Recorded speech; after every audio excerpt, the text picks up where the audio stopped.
আসসালামু আলাইকুম ওয়া রাহমাতুল্লাহি ওয়া বারাকাতুহু নাহমাদুহু ওয়া নুসাল্লি আলা রাসূলিহিল কারীম আম্মা বা'দু ফাআউযু বিল্লাহি মিনাশ শাইতানির রাজীম বিসমিল্লাহির রাহমানির রহিম ওয়া আকিমুস সালাতা ওয়া আতুজ যাকাতা ওয়ারকা'উ মা'আর রাকি'ইন সাদাকাল্লাহুল আযীম আল্লাহুম্মা সাল্লি আলা মুহাম্মাদ ওয়া আলা আলি মুহাম্মাদ কামা সাল্লাইতা আলা ইব্রাহিম ওয়া আলা আলি ইব্রাহিম ইন্নাকা হামিদুম মাজিদ আল্লাহুম্মা বারিক আলা মুহাম্মাদ ওয়া আলা আলি মুহাম্মাদ কামা বারাকতা আলা ইব্রাহিম ওয়া আলা আলি ইব্রাহিম ইন্নাকা হামিদুম মাজিদ।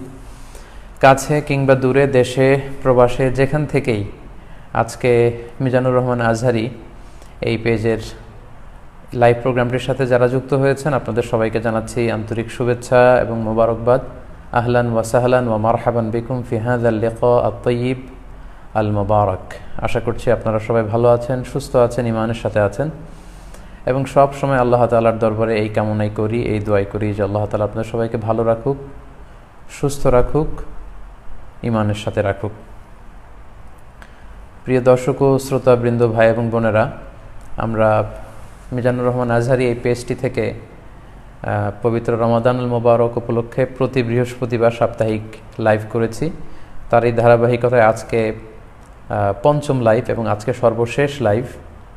আপনারা যারা শুরু থেকে আজকে পর্যন্ত 5টি লাইভে অংশগ্রহণ করেছেন, আপনাদের প্রত্যেককে আন্তরিক শুভেচ্ছা জানাচ্ছি। আল্লাহ তাআলা আপনাদের এই এফোর্টকে, আপনাদের এই টাইম স্পেন্ডিংকে, আপনাদের এই সিনসিয়ারিটিকে এবং আন্তরিকতাকে কবুল আর মঞ্জুর করে নিক। আমরা কোরআনের সাথে কীভাবে রমাদানে অ্যাটাচমেন্ট আরও বাড়াবো এ নিয়ে প্রথম লাইভে কথা বলেছিলাম। দ্বিতীয় লাইভে আমরা ফিকহুস সিয়াম নিয়ে কথা বলেছি। তৃতীয় লাইভ থেকে বেসিকলি আমরা জাকাত নিয়ে, জাকাত এর বিভিন্ন অনুষঙ্গ নিয়ে, বিভিন্ন প্রসঙ্গ নিয়ে আমরা তৃতীয়তম লাইভ থেকে ধারাবাহিকভাবে কথা বলে আসছি। চতুর্থ লাইভেও ধারাবাহিকভাবে জাকাত নিয়ে কথা বলেছি। আজকের লাইভেও ইনশাআল্লাহুল আজিজ আমরা জাকাত নিয়ে শুরুতে কিছু কথা বলবো এবং পাশাপাশি আরও কিছু রেলেভেন্ট বিষয় নিয়ে কথা বলবো ইনশাআল্লাহ। আপনারা যারা গত লাইভে অংশগ্রহণ করেছিলেন, আপনাদের বোধ করি মনে আছে যে আমরা গত লাইভে আলোচনা করেছিলাম যে কাদেরকে জাকাত দেয়া যাবে না এবং জাকাত ফরজ হওয়ার জন্য কিছু শর্ত বেঁধে দিয়েছে আর শারিয়া আল ইসলামিয়া, সে ব্যাপারে আমরা কথা বলেছি। এবং জাকাত যোগ্য বা জাকাতেবল অ্যাসেট কি, সে ব্যাপারেও আমরা কথা শুনেছিলাম। এবং সবশেষে কিভাবে খুব সহজভাবে জাকাতের হিসাবটা আমরা করে ফেলতে পারি, সেটা আমরা অনেকটা হাতে কলমে বা খুব সহজভাবে, বাস্তবিকভাবে, প্রায়োগিকভাবে আপনাদেরকে বুঝিয়ে দেওয়ার চেষ্টা করেছি এবং আশা করছি বিগত লাইভ থেকে আপনারা উপকৃত হয়েছেন। আজকের লাইভটিতে আমরা বেসিকলি 5টি ব্যাপারে কথা বলবো। প্রথমত আমরা কথা বলবো কৃষি সম্পদের জাকাতের ব্যাপারে। আমাদের ফসলেরও জাকাত দিতে হয়, এ ব্যাপারে আমরা অনেকেই জানি না। ফসলের জাকাতের হিসেব আপনি কিভাবে করবেন, এ ব্যাপারে আমরা জানবো, অর্থাৎ কৃষি সম্পদের জাকাত। তারপর আমরা জানবো প্রাণী সম্পদের জাকাত বা পশু সম্পদের জাকাত কিভাবে হিসেব করতে হয়।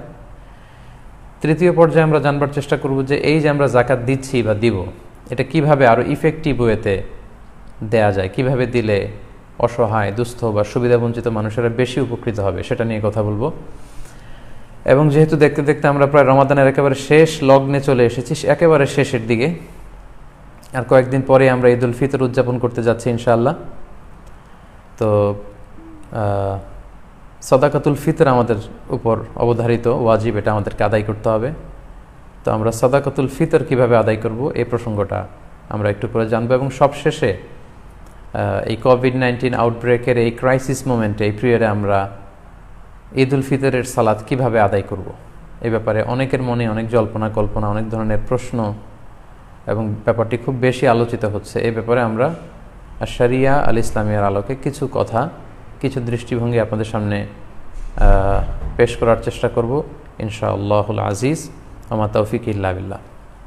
তাহলে সম্মানিত সুধী, আসুন আর কাল বিলম্ব না করে আজকের লাইভের যে টপিকগুলো আমি আপনাদের সামনে উল্লেখ করেছিলাম, সেগুলো নিয়ে সরাসরি আমরা আলোচনা শুরু করে দিই। আজকে প্রথমেই আমরা জানবার চেষ্টা করব যে কৃষি সম্পদের জাকাত কি করে দিতে হয়, অর্থাৎ ফসলের জাকাতের সিস্টেমটা কি। আমাদের অনেকেরই এ ব্যাপারে অবহেলা আছে বা জানার ঘাটতি আছে। আমরা অনেকেই জানি না যে ফসলের জাকাত দিতে হয়, বা জাকাত দিতে হয় এটা জানলেও এ ব্যাপারে আমরা খুব একটা সিনসিয়ার না। আজকের এই আলোচনার মধ্য দিয়ে ফসলের জাকাত কিভাবে আদায় করতে হয় বা কৃষি সম্পদের জাকাত কিভাবে দিতে হয়, সে ব্যাপারে আমরা আপনাদেরকে জানাবার চেষ্টা করব ইনশাআল্লাহ। সম্মানিত শুধু গত সপ্তাহে আমরা সম্পদের জাকাত কি করে দিতে হয়, ব্যবসায়ী পণ্যের জাকাত, উরুদুত তিজারা, আমরা যারা বিজনেস করি তাদের জাকাত কিভাবে দিতে হয়, আমাদের যে ক্যাশ টাকা থাকে, আমাদের যে স্বর্ণালঙ্কার থাকে, এগুলোর জাকাতের সিস্টেম জেনেছি। তো স্বর্ণালঙ্কার বা ক্যাশ টাকা বা উরুদুত তিজারা, ব্যবসায়ী পণ্যের উপর জাকাত বা টাকা পয়সা বা অলঙ্কারের উপর জাকাত প্রদান করা যেমনি ফার্জ, ঠিক অনুরূপভাবে ফসলের জাকাত প্রদান করাটাও কিন্তু ফার্জ, যেটাকে ইসলামের ভাষায় ওশর বা নিসফ ওশর বলে। এটা দেওয়াও কিন্তু আবশ্যক, কিন্তু এ ব্যাপারে আমাদের মধ্যে খুব একটা গণসচেতনতা নেই এবং অনেকটা বলা যায় যে আমাদের মধ্যে অবহেলা কাজ করে বা আমাদের জানাশোনারও বেশ অভাব। একটা সময় আমাদের দেশে যখন সুলতানি আমল ছিল তখন কিন্তু ওশর সেভাবে আদায় করা হতো, কিন্তু পরবর্তীতে ইংরেজরা এসে যখন এই জমিগুলো দখল করে নিল, আস্তে আস্তে সুলতানদের ক্ষমতাকে খর্ব করা হলো, তখন থেকে কিন্তু এই ওশরের পদ্ধতি, এই বিধানটি এদেশে লঙ্ঘিত হয়ে আসছে এবং অনেকের মধ্যে এই ব্যাপারে সাবধানতা বা সচেতনতা নেই। তো আজকে আমরা এই বিষয়টি নিয়ে প্রথমে কথা বলতে চাই, ফসলের জাকাত আমরা কিভাবে দিব। আমাদের অনেকে আছেন অনেক বড় চাষি, অনেক কিছু তারা চাষ করেন, পেশায় তারা কৃষক, অনেক কিছু উৎপাদন করেন, এগুলোর জাকাত আমাদের দিতে হবে কিনা। আসলে জমিন থেকে আল্লাহ তাআলা যেটাই উৎপন্ন করেন সেটার জাকাতে কিন্তু আমাদেরকে দিতে হবে, কারণ এটাও আল্লাহ তাআলার পক্ষ থেকে একটা বড় ধরনের নেয়ামত। সূরাতুল বাকারার 267 নম্বর আয়াতে আল্লাহ তাআলা ইরশাদ করছেন, ইয়া আইয়ুহাল্লাযীনা আমানু আনফিকু মিন তাইয়্যিবাতি মা কাসাবতুম, অর্থাৎ ওহে বিশ্বাসীরা, তোমরা হালাল থেকে যা উপার্জন করো সেটা থেকে জাকাত দাও। পাশাপাশি অমিম্মা আখরাজনা লাকুম মিনাল আরদ, আর জমিন থেকে, পৃথিবী থেকে আমি তোমাদের জন্য যেটা উৎপন্ন করে দেই সেটা থেকেও তোমরা জাকাত দাও। তাহলে এই আয়াতের দ্বিতীয়াংশ থেকে কিন্তু আমরা বুঝতে পারছি জমিন থেকে যে ফল, ফসল বা কৃষিপণ্য উৎপন্ন হয় সেটার উপরও কিন্তু জাকাত আবশ্যক, যেটাকে ওশর বা নিসফ ওশরের পদ্ধতি বলে। তাহলে এই আয়াত থেকে আমরা বুঝলাম ফসলের জাকাত দেওয়া এটা ফার্জ, যেমনি সম্পদের জাকাত দিতে হয়, কারণ আল্লাহ তাআলা সুস্পষ্টভাবে বলছেন যে অমিম্মা আখরাজনা লাকুম মিনাল আরদ, জমিন থেকে আমি যেটা উৎপন্ন করি তোমাদের জন্য সেটার উপর তোমাদের জাকাত দিতে হবে। এবং সূরাতুল আনআমের 141 নম্বর আয়াতে আল্লাহ তাআলা বলছেন, ওয়া আতু হাক্কাহু ইয়াউমা হাসাদি, তোমরা যেদিন ফসল কেটে ফসলগুলো ঘরে তুলো ওই দিন এই ফসলের হক তোমরা আদায় করে দাও, মানে জাকাত দিয়ে দাও। তাহলে সূরা বাকারার এবং সূরাতু আল আনআমের এই দুটি আয়াত থেকে আমরা এই বিষয়টি স্পষ্ট হতে পারলাম যে ফসলেরও কিন্তু জাকাত আছে। জমিন থেকে যেটা উৎপন্ন হয়, যেটাকে আমরা চাষোৎপন্ন প্রোডাক্ট বলি, এগুলোর উপরও কিন্তু আমাদেরকে জাকাত দিতে হবে। এখন জমিন থেকে আমরা সামান্য কিছু উৎপাদন করলেই কি জাকাত দিতে হবে? কতটুকু চাষাবাদ করলে বা কতটুকু ফসল উৎপাদন করলে আমাদেরকে জাকাত দিতে হবে, এই ব্যাপারটি আমরা একটু ক্লিয়ার হই। আসলে সামান্য কিছু ধান, পাট এগুলো উৎপাদন করলেই যে জাকাত দিতে হবে বিষয়টি এমন নয়। যদিও ইমাম আল আযম আবু হানিফা রাহিমাহুল্লাহ ওনার মতামত হচ্ছে যে যাই উৎপাদন হয় সেটারই জাকাত দিতে হয়, কিন্তু বেসিকলি এক্ষেত্রে নির্ভরযোগ্য বা গ্রহণযোগ্য মতামত হচ্ছে 5 ওয়াসাকের কম হলে সেই চাষাবাদ থেকে সেটার জাকাত দেয়া লাগে না। কারণ সহিহ হাদিসে এসেছে, সহিহ বুখারীতে এসেছে, আল্লাহর হাবিব সাল্লাল্লাহু আলাইহি সাল্লাম ইরশাদ করেছেন, লাইসা ফিমা আকাল্লু মিন খামসাতি আওসুকিন সাদাকা, অর্থাৎ 5 ওয়াসাকের কমে যদি তোমাদের ফসল হয় সেই ফসলে কোনো জাকাত দেয়া লাগবে না। তো এখন আমাদেরকে জানতে হবে যে 5 ওয়াসাকটা কি। এক ওয়াসাকে হয় 60 সা, 60 সাআন। এক সাতে কত, এটা নিয়ে স্কলারদের মধ্যে অনেক মতভেদ আছে। কেউ কোনো স্কলাররা বলেন যে এক সাতে হয় 2 কেজি 40 গ্রাম, কোনো বর্ণনা মতে 2 কেজি 400 গ্রাম, 2 কেজি 600 গ্রাম, এমনকি 3 কেজি থেকে শুরু করে 3 কেজি 300 গ্রাম পর্যন্ত মতামত রয়েছে। এক্ষেত্রে সায়ের ক্ষেত্রে বেসিকলি 2টা সাকে স্ট্যান্ডার্ড ধরা হয়, একটা হচ্ছে মদিনার সা আর একটা হচ্ছে ইরাকের সা। তো মদিনার সাকে যদি আপনি স্ট্যান্ডার্ড ধরেন তাহলে সেক্ষেত্রে 60 সা বা 5 ওয়াসাকে আসছে, আমাদের বাংলাদেশে যদি মনে আমরা কনভার্ট করি তাহলে হয় 17 মন। আর যদি আমরা ইরাকের সাকে স্ট্যান্ডার্ড ধরি, যেটা হানাফি মাযহাবে রেকমেন্ড করা হয়, সেটাই আমি আপনাদেরকে জানাচ্ছি, সেটাকে যদি আমরা স্ট্যান্ডার্ড ধরি তাহলে 5 ওয়াসাকে হয় প্রায় 25 মন। তার মানে 25 মনের কম যদি আপনার ফসল উৎপন্ন করা হয় সেই ফসলে কোনো জাকাত হয় না, যেহেতু আল্লাহর হাবিব সাল্লাল্লাহু আলাইহি সাল্লাম বলেছেন, লাইসা ফিমা আকাল্লু মিন খামসাতি আওসুকিন সাদাকা, 5 ওয়াসাকের কমে কোনো ফসলে জাকাত দিতে হয় না, আর 5 ওয়াসাকে হয় 25 মণ।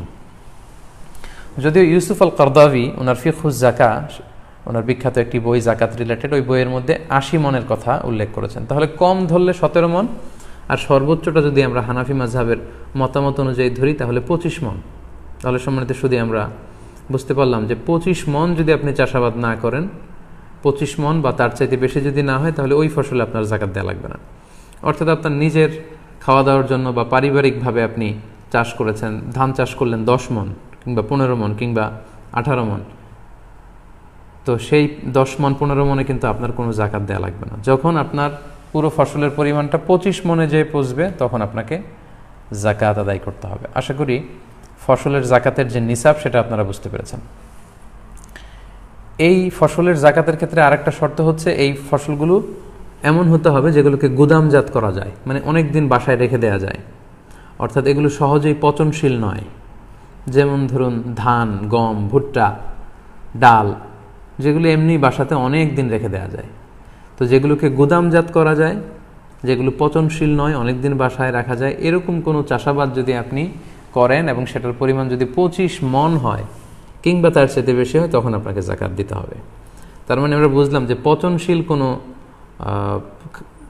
খাদ্যদ্রব্যাদির উপর জাকাত হয় না। যেমন শাকসবজি, কলা, পেঁপে, আম, এগুলো দীর্ঘদিন রেখে দেওয়া যায় না, এগুলো খুব দ্রুতই পচে যায়, এগুলোকে গুদামজাত করা যায় না। তো এগুলোর ক্ষেত্রে কি মোটেই জাকাত দেওয়া লাগবে না? না, এগুলোর জাকাত দেওয়া লাগবে। যারা শাকসবজির ব্যবসা করছেন, কলার ব্যবসা, পেঁপের ব্যবসা, আমের ব্যবসা, তাদের অরুদ উত্তিজারা বা ব্যবসায়ী পণ্যের যে জাকাতের সিস্টেম সেটা অনুযায়ী জাকাত দিতে হবে, যেটা আমরা গত লাইভে আপনাদেরকে জানানোর চেষ্টা করেছি। অর্থাৎ এই ব্যবসা থেকে যে প্রফিট আসে ওই প্রফিটের উপর জাকাত আসবে, এবং যেদিন আপনি হিসাব করতে বসবেন জাকাতের, ওই দিন এই বিজনেস থেকে প্রফিট এসে সেই প্রফিটের টাকাগুলো আপনার হাতে, আপনার বাসায় কিংবা ব্যাংকে যা যা আছে সেগুলো হিসেব করতে হয়, এবং ওই দিন কি কি পণ্য বিক্রি করার মতো আছে সেগুলোর মূল্যমান নির্ধারণ করে যোগ করতে হয়, সেগুলো ব্যবসায়িক পণ্য হিসেবে। কিন্তু জমির ফসলের যদি জাকাত আপনাকে ক্যালকুলেট করতে হয়, সেক্ষেত্রে সেটা কমসে কম 25 মণ হতে হবে, পাশাপাশি সেগুলো গুদামজাত করা যায়, সহজে পচে যায় না, এরকম পণ্য হতে হবে। ফসলের জাকাতের ক্ষেত্রে আরও একটি শর্ত হচ্ছে যে এখানে হাউলানুল হাউল যেটা আমরা বলি সম্পদের জাকাতের ক্ষেত্রে, যে 1 বছর 1 চান্দ্র বছর পূর্ণ হওয়া, এটা কিন্তু শর্ত নয়। ফসলের জাকাতের ক্ষেত্রে 1 বছর আপনার কাছে থাকলে তারপরে জাকাত দিবেন, ব্যাপারটি এমন নয়। যেমনি স্বর্ণালঙ্কার, টাকা পয়সা বা ব্যবসায়িক পণ্যের ক্ষেত্রে শর্ত হচ্ছে এগুলো 1 বছর আমাদের কাছে থাকতে হবে, কিন্তু ফসলের জাকাতের ক্ষেত্রে কিন্তু এরকম শর্ত নয়। বরং ফসলের জাকাতের ক্ষেত্রে হচ্ছে যেদিন আপনি ফসল কেটে ঘরে নিয়ে আসবেন ওই দিনই আপনাকে জাকাত দিতে হবে। কারণ আল্লাহ তাআলা সূরাতুল আনআমের 141 নম্বর আয়াতে বলেছেন, ওয়া আতু হাক্কাহু ইয়াউমা হাসাদি, যেদিন তোমরা ফসল কেটে ঘরে নিয়ে আসবে ওই দিন তোমরা জাকাত দাও। সেই হিসেবে আপনি যদি 3-4টা ফসলের চাষ করেন, তাহলে 3-4টা ফসলেরই জাকাত কিন্তু আপনাকে আলাদা আলাদাভাবে পে করতে হবে যেদিন আপনি ফসল কেটে বাসায় নিয়ে আসবেন, এবং সেটা যদি গুদামজাত করার মতো ফসল হয় এবং সে ফসলের পরিমাণ যদি কমসে কম 25 মণ হয় কিংবা তার চেয়ে বেশি হয়, তখন আপনাকে জাকাত দিতে হবে। এখন কতটুকু জাকাত আপনি দিবেন? ফসলের জাকাতের ক্ষেত্রে 2টা নিয়ম আমি খুব সহজভাবে আপনাদেরকে বুঝিয়ে দেওয়ার চেষ্টা করছি। ফসলের জাকাতের ক্ষেত্রে নিয়ম হচ্ছে 2টা, একটাকে বলে অশর আর একটা নিসফ অশর। অশর মানে 10%, নিসফ অশর মানে 5%। ফসলের জাকাতের ক্ষেত্রে যে শর্তগুলো বললাম এগুলো সাপেক্ষে যদি ফসলের জাকাত আপনার উপর ওয়াজিব হয়, তখন আপনি 2টা সিস্টেমে জাকাত দিতে হবে, হয় অশর দিবেন নয় নিসফ অশর দিবেন। অশর কি? অশর মানে হচ্ছে 10% জাকাত আপনাকে দিতে হবে। এটা কখন? এটা হচ্ছে কস্ট ফ্রি কাল্টিভেশন, যেটা যেই চাষাবাদে আপনার তেমন একটা খরচ নেই, ইরিগেটেড ল্যান্ড, যেটা বৃষ্টির পানিতে চাষ করা যায়, যে জমি, যেখানে পানি আপনাকে কষ্ট করে ব্যবস্থাপনা করা লাগে না, কিনে আনা লাগে না, বৃষ্টির আল্লাহর দেয়া আকাশের বৃষ্টির পানিতেই যেই জমিতে চাষ হয়ে যায়, ওই জমিতে উপরের যে শর্তগুলো আমরা উল্লেখ করলাম সেগুলো পাওয়া গেলে আপনাকে অশর দিতে হবে, মানে 10% জাকাত দেবেন। পুরো ফসলকে ভাগ করলে এটা 10% আপনি আল্লাহর রাস্তায় দান করে দিতে হবে, অথবা এটার যে দাম হয় সে দামের 10% আপনি আল্লাহর রাস্তায় জাকাত দিয়ে দিতে হবে। এটা হচ্ছে অশর। আর নিসফে অশর হচ্ছে 5%। 5% আপনি কখন দিবেন? সেটা হচ্ছে কস্ট বেসড কাল্টিভেশন, যেই চাষাবাদে খরচ হয়। যেমন আমাদের বাংলাদেশের বেশিরভাগ চাষাবাদগুলো এটার আওতায় পড়বে, অর্থাৎ 5% চাষোৎপন্ন যেটা হবে সেটার 5% তাদেরকে জাকাত দিতে হবে। যদি সেটা কস্ট বেসড কাল্টিভেশন হয় এবং নন ইরিগেটেড ল্যান্ডস হয়, অর্থাৎ যেই জমিতে বৃষ্টির পানি দিয়ে চাষ হয় না সেখানে সেচের পানি দিয়ে চাষ করতে হয়। আপনারা এই সেচের পদ্ধতির ব্যাপারে জানেন যে অনেক কষ্ট করে অন্য জায়গা থেকে পানি এনে সেচ দিতে হয়, এখানে নিড়ানি দেয়া লাগে, এখানে অনেক শ্রমিক খাটানো লাগে, আগাছা কর্তনের জন্য সার দেয়া লাগে, এটা সেটা লাগে। এই যে কস্ট বেসড যে কাল্টিভেশন, অনেক খরচ হয় এবং সেচ দিয়ে পানি দিয়ে চাষ করতে হয়, সেচের পানি দিয়ে, সেক্ষেত্রে আপনাকে 5% জাকাত দিতে হবে। তাহলে সম্মানিত দিনী ভাই এবং বোনেরা, খুব সংক্ষেপে যদি আমরা বলি তাহলে এভাবে বলবো যে বৃষ্টির পানি দিয়ে যেই ফসল চাষ হয় সেক্ষেত্রে আপনি জাকাত পে করবেন 10%, শতকরা 10%। আর যদি সেচের পানি দিয়ে, আপনার যেখানে খরচ আছে সেচের পানি দিয়ে যদি চাষ হয় 5%। খুব সহজ। তাহলে কৃষিজ পণ্যের জাকাতের ক্ষেত্রে আমরা প্রথমে জানলাম কমসে কম এটা 25 মণ হতে হবে। এরপরে জানলাম এটা পচনশীল হলে চলবে না, গুদামজাত করা যায় এমন ফসল হতে হবে, এবং এটা 1 বছর থাকার শর্ত নয়, বরং যেদিন ফসল কেটে ঘরে উঠাবেন সেদিনই জাকাত দিতে হবে। জাকাত দেওয়ার দুটো পদ্ধতি, একটা হচ্ছে 10% আর একটা 5%। 10% যেটা বৃষ্টির পানিতে চাষ হয়েছে, আর 5% যেটা সেচের পানিতে চাষ হয়েছে। আশা করি আপনারা বুঝতে পেরেছেন। এখন কারো ক্ষেত্রে এমন হতে পারে যে তার ফসলের চাষাবাদে কিছুটা বৃষ্টির পানিও তাকে হেল্প করেছে, আবার সেচের পানির খরচও তার কিছু লেগেছে, মানে কিছু আল্লাহর দেয় বৃষ্টির পানি আর কিছু সেচের পানি, এরকমও হতে পারে। এরকম যদি হয় তখন সে মাঝামাঝি জাকাত দিবে, অর্থাৎ 5%ও দেবে না, 10%ও দেবে না, তখন সে দিবে 7.5%, মানে 10 আর 5-এর মাঝামাঝি। আশা করি ব্যাপারটি বুঝতে পেরেছেন। আপনারা জাকাত দেওয়ার যে হার বা পার্সেন্টেজ, এটা যদি আপনি খেয়াল করেন তাহলে দেখবেন যে যেখানে আপনার কষ্ট বেশি, খরচ বেশি, ওখানে আপনার কম পে করা লাগছে, আর যেখানে আপনার তেমন খরচ নেই, কষ্ট নেই, ওইখানে বেশি পে করা লাগছে। সুবহানাল্লাহ বিহামদি। ইসলাম কতটা ব্যালেন্সড, কতটা ভারসাম্যপূর্ণ। আমাদের সুযোগ সুবিধা, আমাদের চাহিদা, আমাদের কোনটাতে ভালো হবে, এই সব কিছু খেয়াল করেই কিন্তু আল্লাহ তাআলা এই বিধানগুলো আমাদেরকে দিয়েছেন। আপনি একটু খেয়াল করলে দেখবেন, the less you work the more you pay, and the more you work the less you pay. বেশি কাজ করছেন, বেশি কষ্ট করছেন, পে করবেন কম জাকাত। কষ্ট নাই, কাজ নাই, সেখানে পে করবেন বেশি। এখানে যদি খেয়াল করেন বৃষ্টির পানিতে চাষ হয়ে যায়, সেখানে দেওয়া লাগছে 10%, আর সেচের পানিতে হইলে সেখানে যদি শ্রমিক খাটানো লাগে, অনেক কষ্ট আছে, সেখানে কমিয়ে দেওয়া হয়েছে 5%। আবার আমরা যে ব্যবসা করি, ব্যবসায় সারা বছর ব্যবসা নিয়ে দিন রাত টেনশনে থাকতে হয়, কাজ করতে হয়, ব্যবসার সম্পদ, অর্থ উপার্জন, স্বর্ণালঙ্কার, এগুলোর ক্ষেত্রে কিন্তু আরও কমিয়ে দেওয়া হয়েছে 2.5%। আরেকটা জাকাত আছে যেটা খুব বেশি আলোচিত হয় না, সেটা হচ্ছে রাকায়েজ বলে এটাকে, গুপ্তধন, যেটা খুব একটা পাওয়া যায় না, হিডেন ট্রেজার। মাটির নিচে আপনি প্রাচীন আমলের অনেক এনশিয়েন্ট কোনো ট্রেজার পেলেন, গুপ্তধন, তো সেটা আপনি একেবারে ফাও পেয়ে গেলেন, এখানে কোনো কষ্টই আপনার করা লাগেনি, তো সেটার ক্ষেত্রেও কিন্তু জাকাত আছে। আপনি মাটির থেকে এটা পেয়েই পুরোটা ব্যবহার করতে পারবেন না। ইসলামের বিধান মতে এখানে 20% আপনাকে জাকাত দিতে হবে। তাহলে আমরা বুঝলাম যে the less you work the more you pay, the more you work the less you pay. আপনি যেখানে বেশি এফোর্ট দিচ্ছেন, বেশি কষ্ট, ওখানে অল্প জাকাত পে করতে হয়, যেখানে কষ্ট কম সেখানে বেশি জাকাত পে করতে হয়। সম্মানিত ভাই এবং বোনেরা, তাহলে ফসলের জাকাত বা কৃষিজ পণ্যের যে জাকাত, আশা করি এই বিষয়টি আপনাদের কাছে ক্লিয়ার হয়েছে। এবার আমরা চলে যাব পশু সম্পদের জাকাতের ব্যাপারে, অর্থাৎ প্রাণী সম্পদের জাকাত। কারণ আমাদের অনেকেই বিভিন্ন ধরনের পশু, গবাদি পশু, এগুলো লালন পালন করে থাকেন। এই গবাদি পশুর ক্ষেত্রে জাকাত কি হবে বা জাকাতের বিধান কি হবে, আমরা এ পর্যায়ে এই ব্যাপারে কথা বলবো ইনশাআল্লাহ। পশু সম্পদের জাকাতের ব্যাপারে কয়েকটি শর্ত আছে, বা প্রাণী সম্পদের যে জাকাতের বিধান সেক্ষেত্রে কয়েকটি শর্ত আছে। প্রথম কথা হচ্ছে যে কোনো পশুকেই বা যে কোনো প্রাণীকেই কিন্তু আল্লাহ তাআলা জাকাতের আওতাভুক্ত করেনি, বরং বাহিমাতুল আনআম, যেগুলো গবাদি পশু, গৃহপালিত পশু যেগুলো, যেমন ছাগল, ভেড়া, গরু, মহিষ, উট, এই জাতীয় পশুগুলোকে আল্লাহ তাআলা জাকাতের আওতায় করে দিয়েছেন। এবং এই পশু সম্পদের বা প্রাণী সম্পদের জাকাতের ক্ষেত্রে 3টি শর্ত আমাদেরকে খুব ভালো করে বুঝতে হবে। প্রথম শর্ত হচ্ছে এই প্রাণীগুলো সাইমা হতে হবে। সাইমা মানে হচ্ছে যে প্রাণীগুলোকে খাওয়াতে আপনার কোনো খরচ হয় না, বরং এই পশুগুলো বা এই গবাদি পশুগুলো বা প্রাণীগুলো বিলে যে বা চারণভূমিতে যে কিংবা চড়ের ঘাস লতাপাতা এগুলো খেয়ে বিলে চড়ে চারণভূমিতে সেখানে যে লতাপাতা বছরের বেশিরভাগ সময় এভাবে মাঠের ঘাস খেয়ে বা বিলের হাওড়ের বা চড়ের চারণভূমির ঘাস খেয়ে লতাপাতা খেয়ে যে পশুগুলো জীবন ধারণ করে সেগুলোর ক্ষেত্রে জাকাত হবে। যে পশুগুলোকে আপনার ভুসি খাওয়াতে হয়, গম খাওয়াতে হয়, অনেক খরচ করতে হয় এগুলোর পেছনে, ওই পশুগুলো জাকাত হবে না, এগুলো জাকাতের আওতার বাইরে। প্রাণী সম্পদের জাকাতের ক্ষেত্রে 2 নম্বর শর্ত হচ্ছে 1 চান্দ্র বৎসর পূর্ণ হওয়া, মানে এই গরু ছাগল ভেড়াগুলো যেগুলো জাকাত যোগ্য সেগুলো 1 বছর আপনার হাতে থাকতে হবে, বছরান্তে বছর শেষে আপনি জাকাত দেবেন। 3 নম্বর শর্ত হচ্ছে গরু ছাগল ভেড়ার বা প্রাণী সম্পদের জাকাতের একটা নেশাব আছে, 2-4-5টা গরু থাকলেই যে আপনার জাকাত দিতে হবে এমনটা নয়, একটা নেশাব আছে। প্রাণী সম্পদের ক্ষেত্রে বা পশু সম্পদের ক্ষেত্রে নেশাবটা কি সেটা খুব সংক্ষেপে আপনাদেরকে একটু বলি। যেমন ছাগলের ক্ষেত্রে 20-25টা ছাগল থাকলেই যে জাকাত দিতে হবে এমনটা না, কমসে কম 40টা ছাগল থাকতে হবে। 40টা ছাগল যখন আপনার থাকবে তখন আপনাকে জাকাত দিতে হবে, এবং এই 40টা ছাগল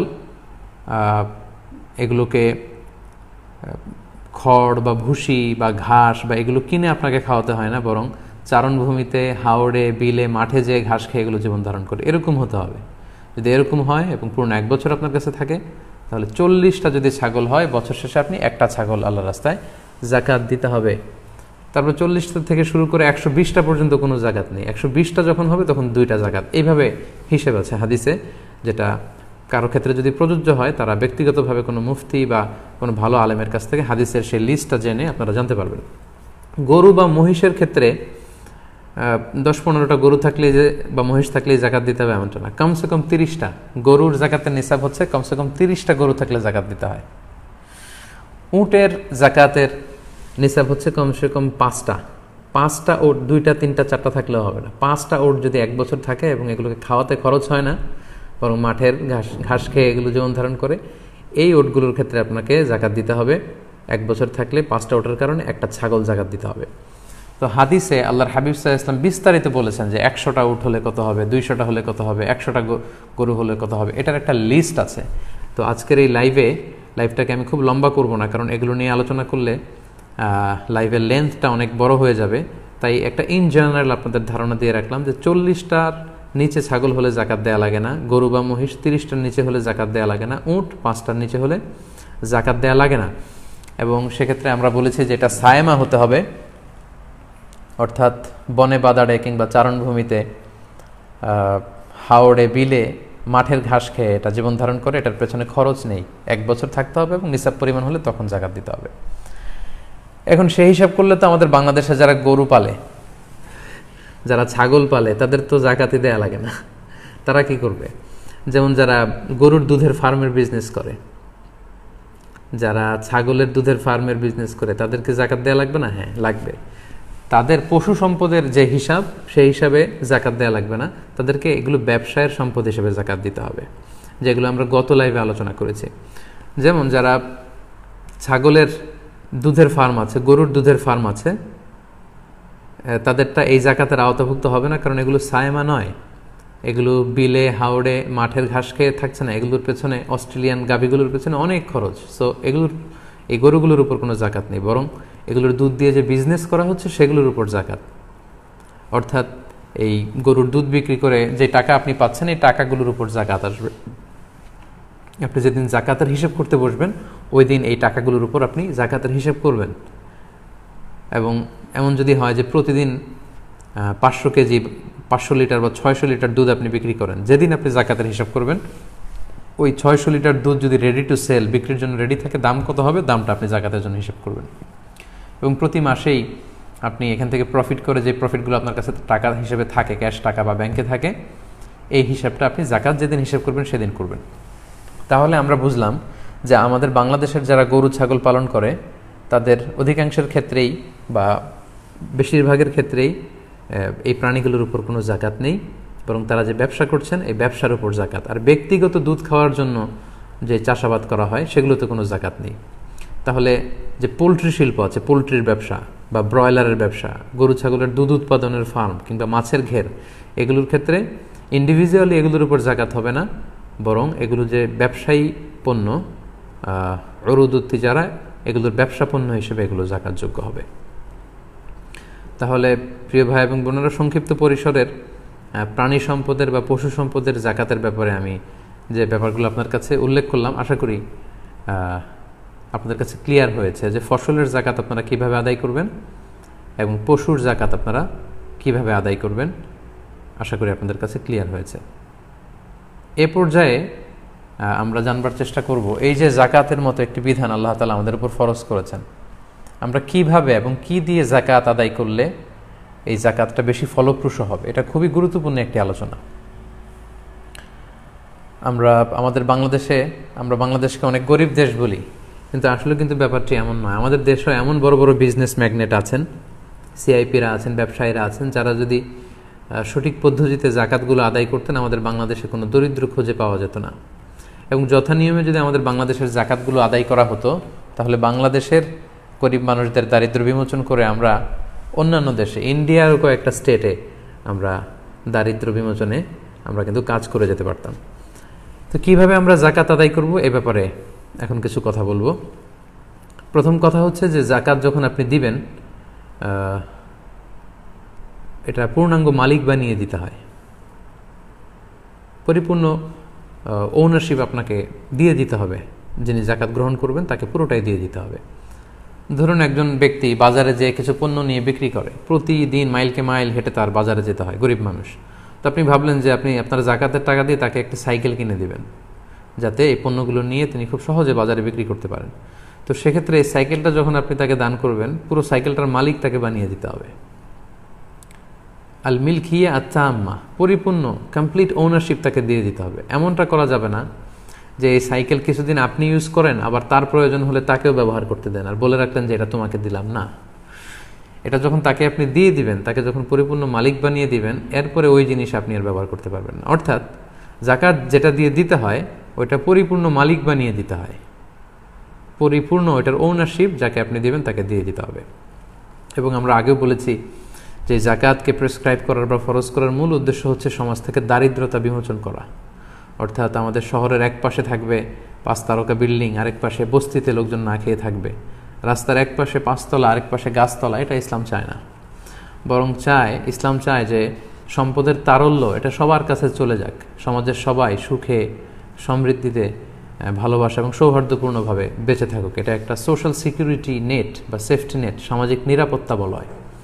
আমরা যদি খেয়াল করি তাহলে দেখব যে গোটা বিশ্বের প্রায় 95% অ্যাসেটের মালিক হচ্ছে পৃথিবীর মাত্র 5% লোক। মানে এই পৃথিবীর মাত্র 5% লোকজন বা ফ্যামিলি পৃথিবীর 95% অ্যাসেট বা সম্পদগুলোর ওন করছে বা মালিক তারা। এভাবেই কিন্তু পৃথিবীতে এই দারিদ্র্য বৈষম্য বা মানবিক বৈষম্যগুলো তৈরি হয়েছে। এজন্য সূরাতুল হাশরের 7 নম্বর আয়াতে আল্লাহ তাআলা এই দিকটা ইঙ্গিত করে বলছেন, কাইলা ইয়াকুনা দুলাতান বাইনাল আগনিয়া মিনকুম। ইসলাম চায় যে সম্পদ যেন আমাদের কারো মাঝে কুক্ষিগত হয়ে না থাকে, বরং সম্পদের তারল্য যেন সবার কাছে পৌঁছে যায়।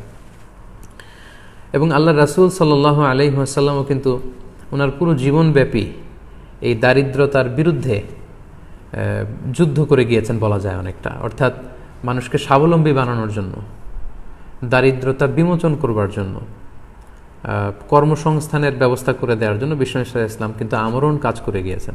এবং তিনি নিজেও ব্যক্তিগতভাবে দারিদ্রতা থেকে আল্লাহ তাআলার কাছে পানাহা চাইতেন। সুনানে আবু দাউদের একটি হাদিস আমি এখানে উল্লেখ করতে চাই যে আল্লাহ রাসূল সাল্লাল্লাহু আলাইহি ওয়াসাল্লাম প্রায় এই দোয়াটা পড়তেন যে আল্লাহুম্মা ইন্নী আউযু বিকা মিনাল ফাকরি ওয়াল কিল্লাতি ওয়াল যিল্লাহ। এর মানে হচ্ছে, হে আল্লাহ, আমি দারিদ্রতা থেকে আপনার কাছে পানাহা চাই, আমি স্বল্পতা থেকে আপনার কাছে পানাহা চাই, আমি লাঞ্ছনা থেকে আপনার কাছে পানাহা চাই। তার মানে দারিদ্রতা এটা চেয়ে নেওয়া যায় না আল্লাহর কাছে, বরং এটা থেকে পানাহা চাইতে হয়। এবং এটা থেকে কিভাবে আপনি দারিদ্র সীমা থেকে উপরে উঠে কিভাবে নিজের ভাগ্যের চাকাকে পরিবর্তন করবেন, কিভাবে আপনি স্বাবলম্বী হবেন, কর্মসংস্থানের ব্যবস্থা আপনি কিভাবে করবেন, সব সময় কিন্তু আল্লাহ রাসূল সাল্লাল্লাহু আলাইহি ওয়াসাল্লাম এ ব্যাপারে আমাদেরকে উৎসাহ দিয়ে গিয়েছে। তাহলে আমরা জাকাত যে দিব এটা কিভাবে, কোন ওয়েতে দিলে এটা বেশি ইফেক্টিভ হবে এবং প্রোডাক্টিভ হবে, এ ব্যাপারে আমরা জানবো। জাকাত দুইভাবে দেওয়া যায়। একটা হচ্ছে যাকে আপনি দিবেন তাদের রেগুলার নেসেসিটি বা দৈনন্দিন যে সমস্যা, এই সমস্যা ফুলফিল করার জন্য জাকাত দেওয়া যায়। যেমন জাকাত দিয়ে জামা কাপড় দেওয়া যায়, এতে জাকাত আদায় হবে ইনশাআল্লাহ। পাশাপাশি খাদ্যদ্রব্য, মানুষের খাবারের যে চাহিদা এটা মেটানোর জন্য জাকাত দেওয়া যায়, প্রয়োজনীয় চিকিৎসার জন্য যে ঔষধ লাগে এগুলো দেওয়া যায়, কারণ এগুলো ডেইলি বেসিসে মানুষের লাগে, জামা কাপড় লাগে, খাবার লাগে, চিকিৎসার জন্য ঔষধ লাগে।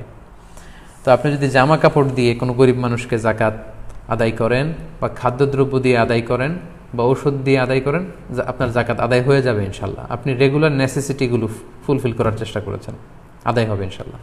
কিন্তু জাকাত দেওয়ার ক্ষেত্রে সবচাইতে ইফেক্টিভ এবং প্রোডাক্টিভ ওয়ে হচ্ছে যদি আপনি পার্মানেন্ট সলিউশন করে দিতে পারেন। কারণ আমরা বলেছি যে জাকাতের মূল উদ্দেশ্য, জাকাতকে প্রেসক্রাইব করার আসল উদ্দেশ্য হচ্ছে দারিদ্র বিমোচন। তো সেটার জন্য আপনি পার্মানেন্ট সলিউশনের ব্যবস্থা যদি করেন, কাউকে কর্মসংস্থানের ব্যবস্থা যদি করে দিতে পারেন, সেটা বেশি ইফেক্টিভ। লেটসে একজন মহিলা প্রায় জাকাত যেখানে বিতরণ হয় সেখানে এসে লাইনে দাঁড়ায়, জাকাত নিয়ে যায়। আপনি জানতে পারলেন যে এই মহিলাটা ভালো সেলাই করতে পারে, কাঁথা সেলাই করতে পারে, কাপড় সেলাই করতে পারে, অর্থাৎ একজন দর্জি যে কাজ করতে পারে এই মহিলা এই কাজ করতে পারে।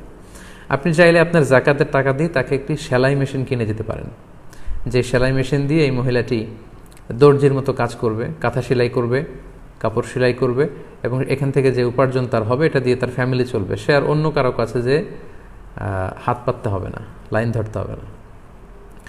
আপনি কোনো একটা ইয়াং ছেলেকে, গরিব ইয়াং ছেলেকে কম্পিউটার কিনে দিতে পারেন, একটা ছোট ফটোস্ট্যাট মেশিন কিনে দিতে পারেন। বাজারে কিন্তু এগুলো প্রায়ই লাগে ফটোকপি করার জন্য, প্রতিদিন লাগবে, সে এটা দিয়ে উপার্জন করে করে স্বাবলম্বী হলো।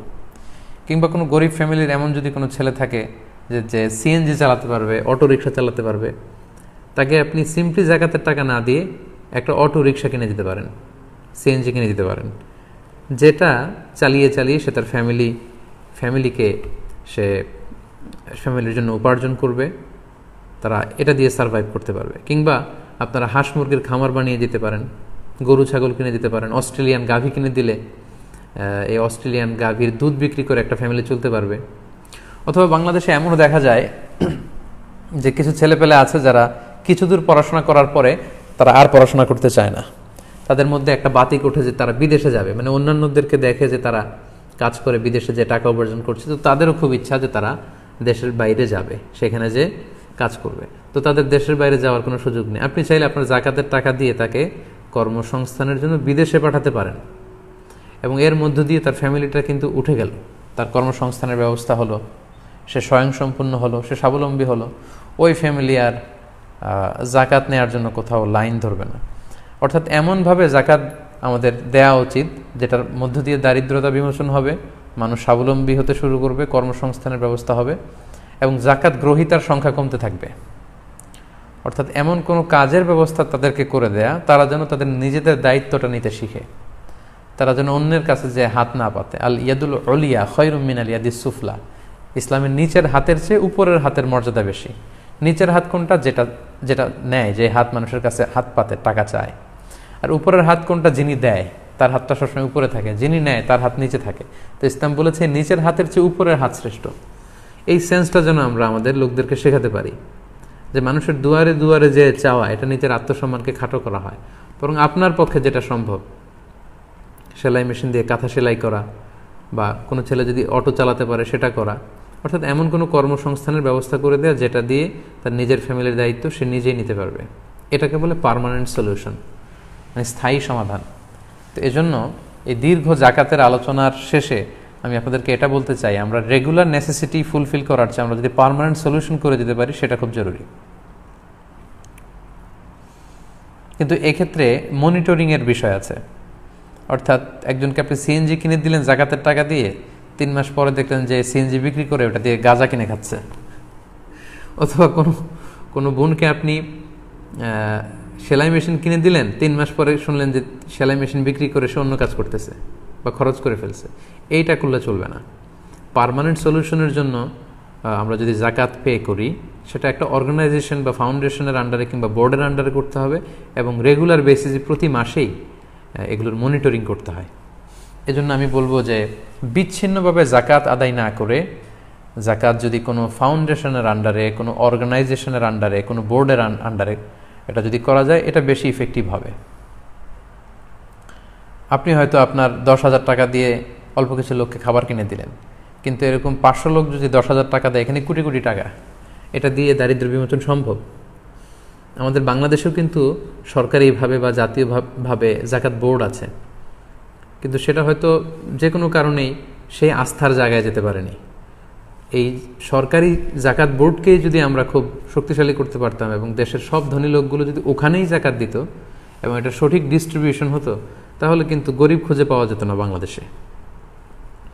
অথবা এরকম জাকাত কোনো ফাউন্ডেশন যদি থাকে, অথবা লেটসে আপনার থানায়, আপনি যেই থানার লোক অধিবাসী, সেই থানার ধনী ব্যক্তিরা মিলে যদি আপনারা একটা অর্গানাইজেশন করেন যে আপনাদের সব জাকাতগুলো এখানে একীভূত করা হবে এবং মানুষের কাছ থেকে জাকাতগুলো নিয়ে সঠিকভাবে বন্টন করা হবে, এবং আপনারা প্ল্যান নিলেন যে আমরা প্রতি বছর 300টা ফ্যামিলি, 400টা ফ্যামিলিকে আমরা কর্মসংস্থানের ব্যবস্থা করব। এমনভাবে তাদেরকে জাকাত দেব যাতে অন্য কোথাও যে তাদের আর হাত পাতা না লাগে। সম্মানিত শুধু এভাবে যদি আমরা জাকাত দিই, আমার মনে হয় তাহলে দারিদ্র্য বিমোচন সম্ভব। অনেক ফ্যামিলি আছে যাদের ঘর নেই, আমরা জাকাতের টাকা দিয়ে তাদের গৃহায়নের ব্যবস্থা করে দিতে পারি।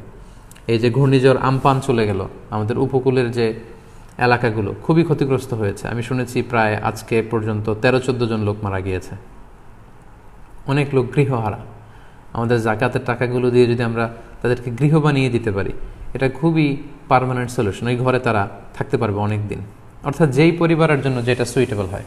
অনেক নিডি স্টুডেন্ট আছে, পড়াশোনা করতে পারে না, অনেক মেধাবী, আমরা জাকাতের টাকা দিয়ে তাদের স্কলারশিপের ব্যবস্থা করতে পারি। অনেক বাবা আছে, মেয়ের বিয়ের বন্দোবস্ত করার জন্য ন্যূনতম যে বিয়ের শাড়িটা কেনা দরকার, যে খরচটা, একটা আংটি কেনা দরকার, সেই টাকাটুকু নেই। আমরা কিন্তু এরকম গরিব মানুষদের, গরিব অসহায় যুবক যুবতীদের স্বল্প পরিসরের বিয়ের ব্যবস্থা করে দিতে পারি এই জাকাতের মধ্য দিয়ে। অনেক লোক আছে ঋণের বোঝায় জর্জরিত, পাওনাদাররা সবসময় তাকে ধরে বেড়ায়, তার পেছনে ঘুরে বেড়ায়। আমরা টাকা দিয়ে তার এভাবে ঋণ মুক্ত করতে পারি তাকে। অর্থাৎ আমাদের আমাদের সামাজিকভাবে যত ফিনান্সিয়াল যে সমস্যাগুলো আছে মানুষের, অর্থনৈতিক ক্রাইসিস, তার সবটুকু কিন্তু এই জাকাতের যে ডায়নামিজম অফ জাকাত, সেটা দিয়ে আমরা করতে পারি। বাট দরকার হচ্ছে এখানে একটা সংঘবদ্ধ প্রয়াস, এমন একটা অর্গানাইজেশন যেটাতে মানুষ ট্রাস্ট করে এবং যেখানে অনেক লোকের জাকাত একসাথে করে কোনো অর্গানাইজেশন বেসড যদি আমরা প্ল্যান নিয়ে থানা টু থানা এভাবে আমরা কর্মসংস্থানের ব্যবস্থা করি, তাহলে আশা করি এই জাকাতের ডায়নামিজম দিয়ে আমরা আমাদের দারিদ্র্য বিমোচন করতে পারবো ইনশাআল্লাহ। সম্মানিত সুধী, আমরা জাকাতের আলোচনা এখানেই শেষ করতে চাচ্ছি। আমরা গত 3টি লাইভে আজকে সহ জাকাত নিয়ে দীর্ঘ আলোচনা করেছি এবং আমি অনেকটা ক্লাসের মতো করেই ভেঙে ভেঙে খুব সহজ ভাষায় বোধগম্য করে আপনাদেরকে বোঝানোর চেষ্টা করেছি। আশা করছি আপনারা এই আলোচনাগুলো থেকে উপকৃত হবেন। আমরা দেখতে দেখতে রমাদানের প্রায় একেবারে শেষের দিকে চলে এসেছি। অল্প কয়েকদিন পরেই আমরা ঈদ উল ফিতর উদযাপন করবো ইনশাআল্লাহ। যেহেতু রমাদানের একেবারে শেষের দিকে আমরা এসেছি, জাকাতুল ফিতর বা সাদাকাতুল ফিতর আদায় করা আমাদের জন্য আবশ্যক। তো এই সাদাকাতুল ফিতরের ব্যাপারে আমরা এ পর্যায়ে সামান্য কিছু কথা বলতে চাই। প্রথমে বলবো যে সাদাকাতুল ফিতর আদায় করা কি। সাদাকাতুল ফিতর আদায় করা হচ্ছে ওয়াজিব, কারণ সহিহ বুখারীর বর্ণনায় এসছে, আব্দুল্লাহ ইবনে ওমর রাদিয়াল্লাহু তাআলা আনহু বলেন, ফারাদা রাসূলুল্লাহ সাল্লাল্লাহু আলাইহি ওয়াসাল্লাম যাকাতুল ফিতর। আল্লাহ রাসূল সাল্লাল্লাহু আলাইহি ওয়াসাল্লাম সাদাকাতুল ফিতরকে এটা ফারাদা শব্দ ব্যবহার করেছেন, মানে আবশ্যক, দিতেই হবে আপনাকে। আপনার যদি সামর্থ্য থাকে এটা আদায় করতেই হবে। এটা সাধারণ কোনো দান সাদাকা নয়, এটা সাদাকাতুল ফিতর, এটা আপনাকে আদায় করতে হবে। ফারাদা শব্দ ব্যবহার করেছেন, মানে এটা খুবই গুরুত্বপূর্ণ, এটা ওয়াজিব। তাহলে সাদাকাতুল ফিতর আদায় করার হুকুম হচ্ছে ওয়াজিব। এবার আমরা জানবো যে কেন এটা দিতে হয়, কেন আমরা সাদাকাতুল ফিতর আদায় করব। সুনানে আবু দাউদের একটি হাদিসে সাদাকাতুল ফিতর আদায়ের 2টি সিগনিফিক্যান্স উল্লেখ করা হয়েছে। 2টি কারণে সাদাকাতুল ফিতর দিতে হয়। এক হচ্ছে তুহরাতান লিস-সাইমি মিনাল লাগবি ওয়ার রাফাস। আমরা রোজা রাখতে যেভাবে রোজাটা রাখার দরকার ছিল, আমরা হয়তো অনেকে সেভাবে রোজাটা রাখতে পারিনি। আমরা কেউ হয়তো মিথ্যা কথা বলে ফেলেছি, কেউ হয়তো অন্যের গীবত করে ফেলেছি।